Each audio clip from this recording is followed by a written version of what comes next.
Kamili. Familia moja kutoka kaunti ya Bomet bado yasubiri majibu kutoka kwa serikali kuhusiana na aliko kijana wao ambaye ni mwanajeshi wa KDF alikuwa nchini Somalia.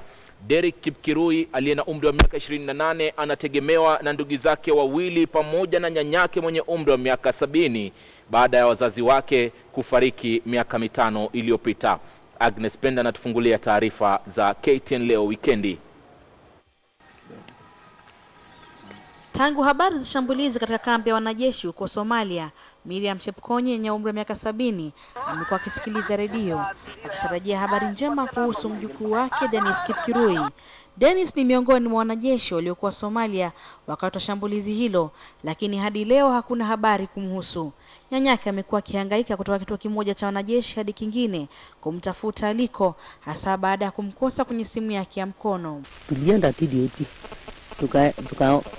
mwambiwa tuende Memorial na kaingia huko tukapokelewa na mhubiri na watu wengine na tukapata habari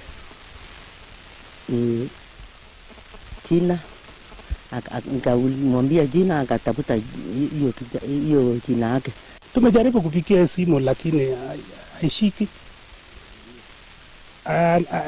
Tukipigia simu nasema ni mteja anayepatikani. Kulingana na Miriam Chepkonye, mjukuu wake ndiye amekuwa tegemeo la familia nzima. Akiwa na umri wa miaka 28 tu, Dennis amekuwa akiwasomesha ndugu zake wawili baada ya wazazi wake kufariki miaka 5 iliyopita na kuacha na nyanya yao. Tuliwaacha hii mtoto. Huyu ni ya kusaidia watoto sababu mama na baba alienda na mama akafuata baadaye na tukawachua huyu mtoto akiwa ana pomfu.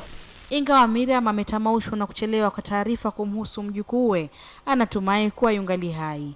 Agnes Penda, KTN News.